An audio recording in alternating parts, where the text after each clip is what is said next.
மனக்கிபு ஸஹாபா, நானிலும் நபிலும் நபித்தோழர்கள். பிஸ்மில்லா அல்ஹம்துலில்லா வஸ்ஸலாத்து வஸ்ஸலாம் அலா ரசூலில்லா. அன்புக்குரிய நேர்களே, சுவர்க்கத்தை கொண்டு நன்மாராயம் சொல்லப்பட்ட சஹாபாக்களில் ஒரே சந்தர்ப்பத்தில் 10 சஹாபாக்கள் சுவர்க்கத்தை கொண்டு நன்மாராயம் சொல்லப்பட்டார்கள். அவர்களில் இறுதியானவர்களாக நாம் பார்ப்பது ஹஜ்ரத் சயீத் இப்னு ஸைத் ரலியல்லாஹு தஆலா அன்ஹு அவர்கள். சயீத் இப்னு ஸைத் ரலியல்லாஹு தஆலா அன்ஹு அவர்கள் யார் என்றால், ஹஜ்ரத் உமர் இப்னுல் கத்தாப் ரலியல்லாஹு தஆலா அன்ஹு அவர்களுடைய மாமியுடைய மகனாகவும் மனைவியின் சகோதரனாகவும் காணப்பட்டிருக்கிறார்கள். அதே போன்று ஹஜ்ரத் உமர் ரலியல்லாஹு தஆலா அன்ஹு அவர்கள் ஹஜ்ரத் சயீத் இப்னு ஸைத் ரலியல்லாஹு தஆலா அன்ஹு அவர்களுடைய சகோதரியைத்தான் திருமணம் செய்து வாழ்ந்திருக்கிறார்கள்.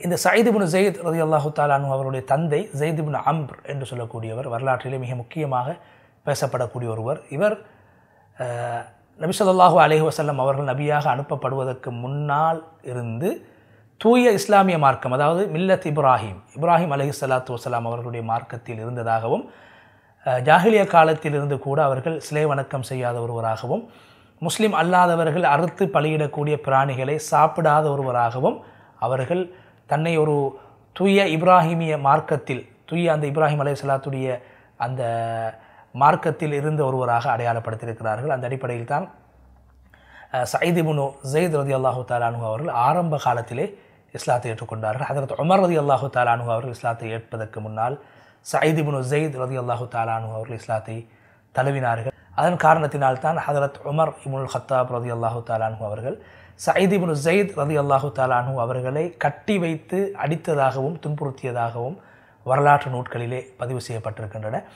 அதே போன்று சயீத் இப்னு ஸைத் ரலியல்லாஹு தஆலா அன்ஹு அவர்கள் ஆரம்ப காலத்தில் இஸ்லாத்தை ஏற்றுக்கொண்டு நபிகள் நாயகம் ஸல்லல்லாஹு அலைஹி வஸல்லம் அவர்களோடு மிக நெருக்கமாக இருந்த நபித்தோழர்களில் ஒருவராக கருதப்படுவதோடு 48 ஹதீஸுக்களை அருமை நாயகம் ஸல்லல்லாஹு அலைஹி வஸல்லம் அவர்களுடைய பொன்மொழிகளை அறிவித்த அறிவிப்பாளர்களில் ஒருவராகவும், அதே போன்று சயீத் இப்னு ஸைத் ரலியல்லாஹு தஆலா அன்ஹு அவர்களுக்கு அல்லாஹு தஆலா பிள்ளைகளில் அல்லாஹ் பரக்கத்தை ஏற்படுத்தியிருந்தான். அவர்களுக்கு 34 பிள்ளைகளை அல்லாஹு தஆலா கொடுத்திருந்தான். அதிலும் 20 பெண் குழந்தைகள், 14 ஆண் குழந்தைகளை அல்லாஹு தஆலா அவர்களுக்கு கொடுத்து அவருடைய குடும்பத்தில் அல்லாஹ் பரக்கத்தை செய்திருந்தான். சயீத் இப்னு ஸைத் ரலியல்லாஹு தஆலா அன்ஹு அவர்கள் நாயகம் ஸல்லல்லாஹு அலைஹி வஸல்லம் அவர்களோடு மிக நெருக்கமாக இருந்து அருமை நாயகம் ஸல்லல்லாஹு அலைஹி வஸல்லம் அவர்களுடைய ஹதீஸுக்களை அறிவிக்கக்கூடிய ஒருவராகவும், ஸல்லல்லாஹு அலைஹி வஸல்லம் அவர்கள் பல தீனுடைய பணிகளுக்கு சயீத் இப்னு ஸைத் ரலியல்லாஹு தஆலா அன்ஹு அவர்களை நியமித்தும் இருந்திருக்கிறார்கள். சயீத் இப்னு ஸைத் ரலியல்லாஹு தஆலா அன்ஹு அவர்களுடைய வீட்டில் தான் ஹஜ்ரத் உமர் இப்னுல் கத்தாப் ரலியல்லாஹு தஆலா அன்ஹு அவர்கள் இஸ்லாத்தை கவர்ந்தார்கள். அதாவது உமர் ரலியல்லாஹு தஆலா அன்ஹு அவருடைய சகோதரி ஃபாத்திமா, அந்த ஃபாத்திமாவுடைய கணவர் சயீத் இப்னு ஸைத் ரலியல்லாஹு தஆலா அன்ஹு அவர்கள் வீட்டிலே குர்ஆனை ஓதிக்கொண்டிருக்கக்கூடிய அந்த சந்தர்ப்பத்தில் தான் ஹப்பாப் இப்னு அரஸ் ரலியல்லாஹு தஆலா அன்ஹு அவர்கள் அந்த 2 பேர்களுக்கும் குர்ஆனை ஓதி கொடுத்து கொண்டிருக்கும் போது உமர் ரலியல்லாஹு தஆலா அன்ஹு அவர்களுக்கு கேள்விப்படுகிறது, தன்னுடைய சகோதரியின் கணவர் மைத்துனர் சயீத் இப்னு ஸைதும் இஸ்லாத்தை ஏற்றுக்கொண்டிருக்கிறார்கள் என்ற செய்தி கேள்விப்பட்ட ஆவேசத்தோடு கோபத்தோடு 2 பேர்களையும் வெட்ட வேண்டும், தாக்க வேண்டும் என்று வேகமாக வந்து வீட்டுக்குள்ளால் நுழைகின்ற போதுதான் சூரா தாஹாவுடைய ஆரம்ப பகுதியை ஹப்பாப் இப்னு அரஸ் ரலியல்லாஹு தஆலா அன்ஹு அவர்கள் 2 பேர்களுக்கும் ஓதி கொடுத்து கொண்டிருந்தார்கள். அப்போது அந்த குர்ஆனுடைய அழகான வரிகளை, வாசகங்களை, ஆயத்துக்களை கேட்டு உமர் ரலியல்லாஹு தஆலா அன்ஹு அவர்கள் இஸ்லாத்தை நேசித்தார்கள். அதற்கு பின்னால் அருமை நாயகம் ஸல்லல்லாஹு அலைஹி வஸல்லம் அவர்களுக்கு முன்னால் வந்து கலிமாவை சொல்லி இஸ்லாத்தை உமர் இப்னுல் கத்தாப் ரலியல்லாஹு தஆலா அன்ஹு அவர்கள் ஏற்றுக்கொண்டிருக்கிறார்கள்.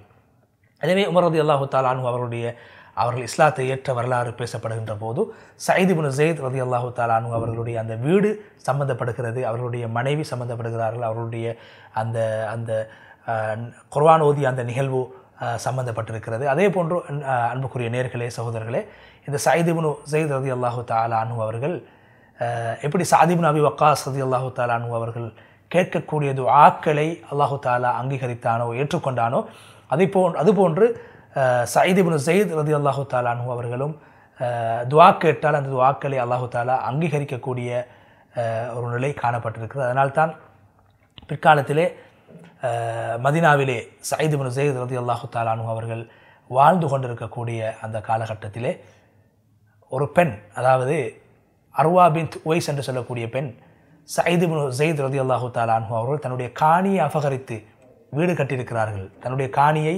அபகரித்து வீடு கட்டியிருக்கிறார்கள் என்ற ஒரு அபாண்டத்தை அவதூறை சுமத்திய போது சயீத் இப்னு ஸைத் ரலியல்லாஹு தஆலா அன்ஹு அவர்கள் சொன்னார்கள், நான் ஒருபோதும் அவ்வாறு செய்யவில்லை. அருமை நாயகம் ஸல்லல்லாஹு அலைஹி வஸல்லம் அவர்கள் சொன்னார்கள், யார் இன்னும் ஒருவருடைய காணி பூமியிலிருந்து ஒரு ஷான் அளவு அபகரிப்பார்களோ அவர்களுக்கு நாளை மறுமையில் 7 பூமிகளையும் அல்லாஹு தஆலா அவருடைய கழுத்திலே மாலையாக போட்டு விடுவான் என்று அருமை நாயகம் ஸல்லல்லாஹு அலைஹி வஸல்லம் அவர்கள் எச்சரித்திருக்கிறார்கள். எனவே என்னுடைய சொத்தை நான் அபகரிக்கவில்லை, என்னுடைய காணியை நான் பிடிக்கவில்லை என்று தான் நிரூபராதி குற்றமற்றவர் என்று சொல்லியும் கூட அந்த பெண்மணி சயீத் இப்னு ஸைத் ரலியல்லாஹு தஆலா அன்ஹு அவர்கள் அபகரித்தவர் என்று மக்களுக்கு மத்தியில் சொல்கின்ற போது மனவேதனை தாங்க முடியாமல் சயீத் இப்னு ஸைத் ரலியல்லாஹு தஆலா அன்ஹு அவர்கள் அந்த பெண்ணுக்காக வேண்டி அல்லாஹ்விடத்திலே சபிக்கின்றார்கள், சாபமிடுகின்றார்கள்.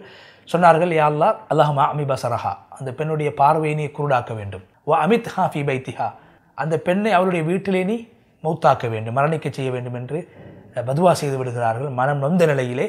அப்போது அந்த பெண் அல்லாஹு தஆலா சயீத் இப்னு ஸைத் ரலியல்லாஹு தஆலா அன்ஹு அவருடைய பிரார்த்தனையை ஏற்றுக்கொண்ட காரணத்தினால் பார்வையை இழந்து தனது வீட்டிலே இரடி விழுந்து கிணற்றுக்குள்ளால் விழுந்து அந்த பெண் மரணித்ததாக வரலாற்றிலே மிக முக்கியமாக சயீத் இப்னு ஸைத் ரலியல்லாஹு தஆலா அன்ஹு அவர்களுடைய துஆக்களை அல்லாஹ் அங்கீகரிக்கக்கூடியவனாக இருந்திருக்கிறான் என்ற விடயத்தை பேசுகின்ற போது வரலாற்று ஆசிரியர்கள் இந்த விடயத்தை குறிப்பிட்டிருக்கிறார்கள். எனவே சயீத் இப்னு ஸைத் ரலியல்லாஹு தஆலா அன்ஹு அவர்களுடைய தந்தை இஸ்லாத்தை நேசிக்கக்கூடிய ஒருவராக இருந்தார். அல்லாஹு தஆலா பிள்ளையையும் இஸ்லாத்தை நேசிக்கக்கூடியவராக, தானாக இஸ்லாத்தை விரும்பி ஏற்றுக்கொள்ளக்கூடிய ஒருவராக அல்லாஹு தஆலா மாற்றினான். அதே போன்று அவர்களுடைய மனைவி ஃபாத்திமா பின்துல் கத்தாப், உமர் ரலியல்லாஹு தஆலா அன்ஹு அவருடைய சகோதரி ஃபாத்திமாவுக்கும் அல்லாஹு தஆலா ஹிதாயத்தை கொடுத்தான். எனவே உமர் ரலியல்லாஹு தஆலா அன்ஹு அவர்களோடு மிக நெருங்கிய உறவுள்ள ஒருவராகவும் அருமை நாயகம் ஸல்லல்லாஹு அலைஹி வஸல்லம் அவர்களோடு மிக நெருங்கி அண்டி பழகிய ஒரு சஹாபியாகவும் சயீத் இப்னு ஸைத் ரலியல்லாஹு தஆலா அன்ஹு அவர்கள் வாழ்ந்து பிற்காலத்திலே மதீனாவிலே 70 வயதுகளை தாண்டியதற்கு பின்னால் நீண்ட காலம் உலகத்திலே வாழ்ந்து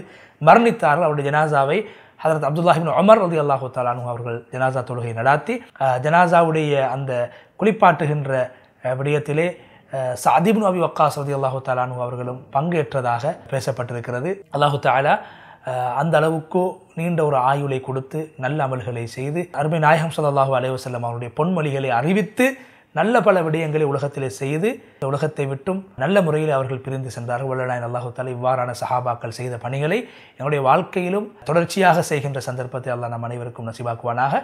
வ ஆகிரு தஅவானா அனில் ஹம்துலில்லாஹி ரப்பில் ஆலமீன். வஸ்ஸலாமு அலைக்கும் வரஹ்மத்துல்லாஹி வபரகாத்துஹு.